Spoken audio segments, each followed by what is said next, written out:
हिंदी प्रतियोगिता के YouTube channel में आपका स्वागत है। आज हम आपके लिए लेकर आए हैं हिंदी साहित्य के टॉप 25 मोस्ट इंपॉर्टेंट क्वेश्चंस जो आपके सभी एग्जाम्स के लिए बहुत इंपॉर्टेंट है। तो वीडियो को ध्यान से देखें और एंड तक बने रहें। तो शुरू करते हैं। पहला प्रश्न है, छंद शास्त्र में कितने अक्षरों के समूह को गण कहते हैं?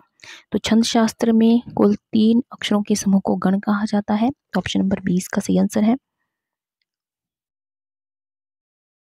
अगला प्रश्न है, तेरा वैभव देखो या जीवन का क्रंदन पंक्ति किस कवि की है?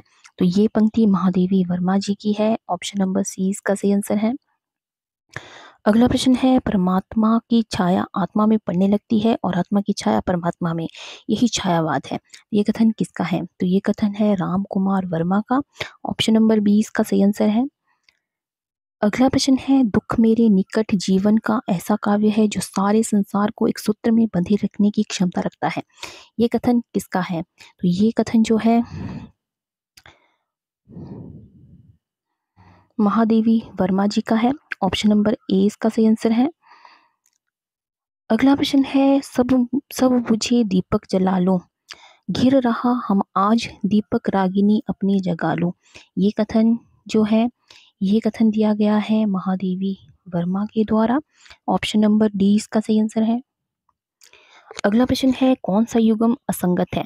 तो इनमें से जो युग्म गलत है तो वो है एक बार बस और नाच तू श्याम, जो है ये पंत जी की कविता नहीं है।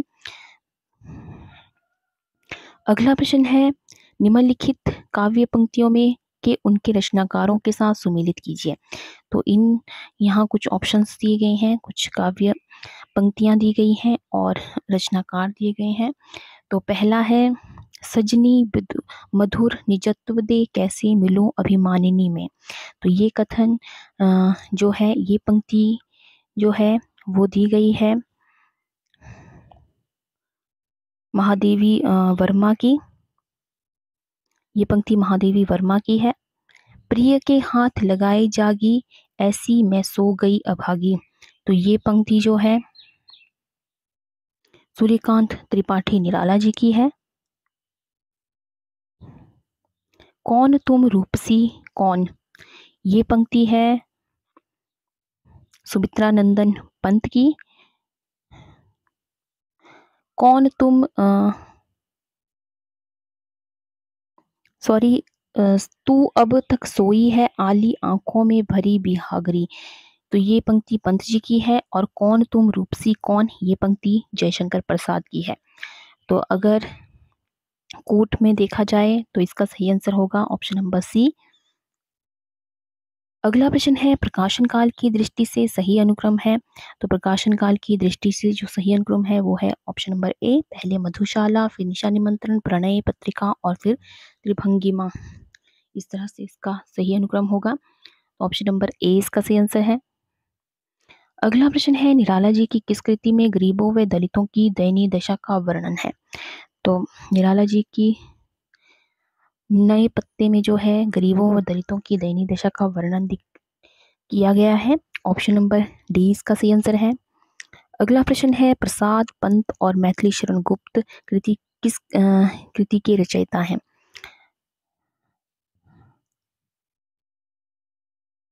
प्रसाद पंत और मैथिली शरण गुप्त के काल के रचयिता कौन है? तो इनके काल के रचयिता हैं Dinkar ji. Option number A इसका सही आंसर है। अगला प्रश्न है, चतुर्सेन शास्त्री के उपन्यास वयम रक्षाम के कितने भाग हैं? तो इसमें कुल 2 भाग हैं। ऑप्शन नंबर 20 का सही आंसर है। अगला प्रश्न है, झूठा सच उपन्यास का दूसरा भाग और प्रकाशन वर्ष है? तो झूठा सच उपन्यास का दूसरा भाग है देश का भविष्य, जो 1960 में प्रकाशित हुआ था। ऑप्शन नंबर 20 का सही आंसर है। अगला प्रश्न है, आधुनिक साहित्य का परिप्रेक्ष्य किसकी आलोचनात्मक कृति है? तो आधुनिक साहित्य का परिप्रेक्ष्य जो है डॉक्टर रघुवंश जी की आलोचनात्मक कृति है। ऑप्शन नंबर 20 का सही आंसर है। अगला प्रश्न है, सुनूं क्या सिंधु में गर्जन तुम्हारा, स्वयं युग धर्म का हुंकार हूं मैं। पंक्ति किसकी है? तो ये पंक्ति दिनकर जी की है। ऑप्शन नंबर ए इसका सही आंसर है। अगला प्रश्न है, देखते नहीं मेरे पास एक कवि की वाणी, कलाकार के हाथ पहलवान की छाती और फिलासफर के पैर हैं। कथन किसका है? तो ये कथन निराला जी का दिया गया है। ऑप्शन नंबर सी इसका सही आंसर है, सूर्यकांत त्रिपाठी निराला। अगला प्रश्न है, आर्या सप्तशती के रचयिता कौन है? तो आर्या सप्तशती के रचयिता हैं गोवर्धनाचार्य। ऑप्शन नंबर सी इसका सही आंसर है। अगला प्रश्न है, पाखंड प्रतिषेध किसकी कविताओं का संग्रह है? तो पाखंड प्रतिषेध जो है वो शुक्ल जी की रचनाओं शुक्ल जी की कविताओं का संग्रह है। ऑप्शन नंबर बी इसका सही आंसर है। अगला प्रश्न है, कौन सा कवि अपने आप को जरा से अधिक देशी सोशलिस्ट कहता था? तो दिनकर जी जो है वो अपने आप को जरा से अधिक देशी सोशलिस्ट कहा करते थे। तो ऑप्शन नंबर 20 का सही आंसर है। अगला प्रश्न है, दिनकर इंद्रधनुष है जिस पर अंगारे खेलते हैं, ये कथन किसका है? तो ये कथन है राम वृक्ष बेनीपुरी का। ऑप्शन नंबर सी इसका सही आंसर है। अगला प्रश्न है, असगर वसाहत का वीर गति और मृणाल पांडे का राम रुचि राखा दोनों नाटक विजयदान देशक द्वारा संग्रहित किस राजस्थानी लोक गाथा पर आधारित है? तो ये खोजी पर आधारित है। ऑप्शन नंबर 20 का सही आंसर है। अगला प्रश्न है, रामविलास शर्मा का प्रथम आलोचनात्मक लेख किस पत्रिका में प्रकाशित हुआ? तो रामविलास शर्मा का प्रथम आलोचनात्मक लेख जो है वो चांद पत्रिका में प्रकाशित हुआ था। ऑप्शन नंबर ए इसका सही आंसर है।